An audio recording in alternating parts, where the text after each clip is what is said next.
छात्रों, आप सबके मंगलमय भविष्य की कामना के साथ हम लोग आज के कक्षा में छंद का अध्ययन करेंगे। तो सबसे पहले हम लोग छंद की परिभाषा को समझते हैं। जब वर्णों की संख्या, क्रम, मात्रा गणना, तुक तथा यति गति आदि नियमों को ध्यान में रखकर शब्द योजना की जाती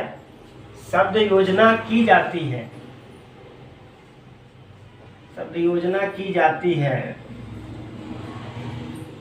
उसे छंद कहते हैं। कहने का अर्थ है कि छंद में वर्णों की संख्या निश्चित होती है, उनका क्रम निश्चित होता है, उनकी मात्राओं की गणना होती है, वह एक तुक में होते हैं और निश्चित स्थान पर विराम इत्यादि का प्रयोग होता है। तो ऐसे शब्द योजना को हम छंद कहते हैं। साधारण तौर पर छंद से क्या होता है कि तुकबंदी आती है, रचना प्रवाह युक्त होती है और संगीतात्मक होती है। यानी छंद के द्वारा काव्य जो होता है, कविता अनुशासित होती है। छंद कविता को अनुशासित करता है। अब आइए देखते हैं कि छंद के भेद कौन कौन से हैं। तो सबसे पहले देखिए मात्रिक छंद है। मात्रिक छंद जो मात्रा की गणना पर आधारित हो उन्हें मात्रिक छंद कहते हैं। मात्रा की गणना के आधार पर, यानी प्रत्येक चरण की मात्रा कितनी है और कुल चरणों की मात्रा कितनी है, इस मात्रा के आधार पर जिनकी गणना होती है उसको कहते हैं मात्रिक छंद। जैसे चौपाई, दोहा, सोरठा, रोला, छप्पर, कुंडलियां, हरगीतिका, तमाम मात्रिक छंद आते हैं। आगे चल के इसका हम लोग अध्ययन भी करेंगे। तो ये मात्रा के आधार पर जिन छंदों की गणना होती है उसे मात्रिक छंद कहते हैं। दूसरा है वर्णिक छंद। वर्णिक छंद वर्ण गणना के आधार पर, तो वर्ण को सभी लोग आप जानते हैं कि वर्ण क्या होते हैं, अक्षर होते हैं और प्रत्येक अक्षर की मात्रा होती है। प्रत्येक अक्षर की मात्रा होती है किस प्रकार से, तो कोई अक्षर क्या होता है, ह्रस्व होता है और कोई दीर्घ होता है। ह्रस्व और दीर्घ के आधार पर वर्णों की गणना की जाती है। इसलिए जो वर्ण गणना के आधार पर जो छंद लिखे जाते हैं उनको हम वर्णिक छंद कहते हैं। इन छंदों में इंद्रवज्रा, उपेंद्र वज्रा, मालिनी, वसंत तिलका इत्यादि इत्यादि ढेर सारे छंद हैं। 12वीं कक्षा के कला वर्ग में इन छंदों का अध्ययन किया जाएगा। और इसके बाद आते हैं मुक्त छंद।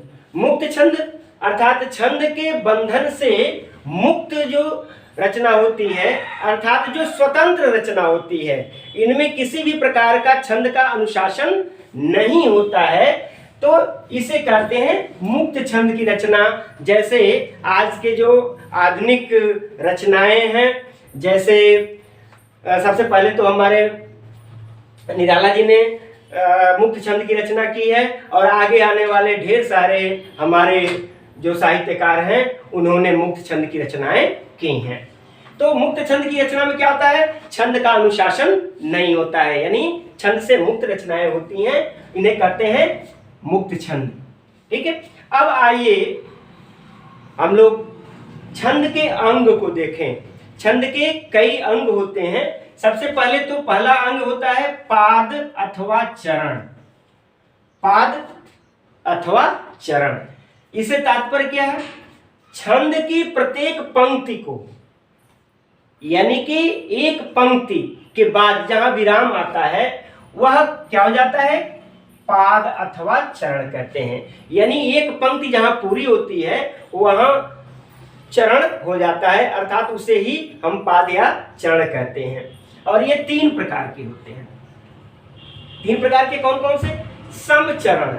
समचरण, सम जैसा कि सम के नाम से ही आप लोग समझ गए कि सम का अर्थ होता है समान, यानी पंक्तियां कैसी हों तो समान हो, एक बराबर पंक्तियां हो। एक बराबर पंक्ति से क्या मतलब हुआ कि प्रत्येक पंक्ति की, प्रत्येक चरण की गणना बराबर बराबर हो। जैसा कि चौपाई, चौपाई में 4 अगर चरण है, 4 पंक्तियां हैं तो चारों पंक्तियों की मात्राएं 16-16 होती हैं। रोला है, जैसा कि रोला में 4 चरण होते हैं तो प्रत्येक चरण की मात्रा 24-24 होती है। ऐसे ही हरि गीतिका होता है।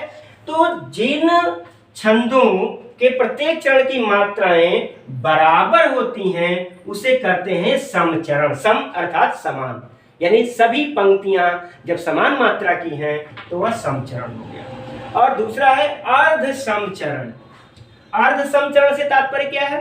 अर्ध सम यानी आधा समान, आधा एक बराबर और आधा एक बराबर। जैसे कि आप दोहा देख लीजिए, सोरठा देख लीजिए, ऐसे तमाम छंदों को देख लीजिए तो क्या होता है कि प्रथम एवं तृतीय चरण की मात्राएं बराबर होती हैं तो द्वितीय और चतुर्थ चरण की मात्राएं बराबर होती हैं। आधे चरण की मात्राएं एक बराबर और आधे चरण की मात्राएं एक बराबर होती हैं, तो इसको कहते हैं अर्ध समचरण। और अंत में जो होता है विषम चरण, अर्थात प्रत्येक चरण की मात्राएं अलग अलग होती हैं। तो जहां प्रत्येक चरण में मात्रा अलग अलग होती है उसको कहते हैं विषम चरण। और यह इसका बहुत बढ़िया उदाहरण जो है वह कुंडलियां हैं। कुंडलिया छंद विषम चरण का छंद होता है। छप्पा इत्यादि विषम चरण के छंद होते हैं। तो इस प्रकार आज की कक्षा में हम लोग सिर्फ छंद की परिभाषा और छंद के भेद और छंद के जो अंग हैं उसमें हम लोगों ने केवल पाद एवं चरण का अध्ययन किया। आगे के कक्षाओं में हम लोग चरण का अध्ययन करेंगे, बाकी अंगों का अध्ययन करेंगे और उसके साथ ही साथ ह्रस्व एवं दीर्घ यानी जिसकी एक मात्रा होती है, कहाँ 2 मात्रा होती है, इसका अध्ययन करेंगे। धन्यवाद।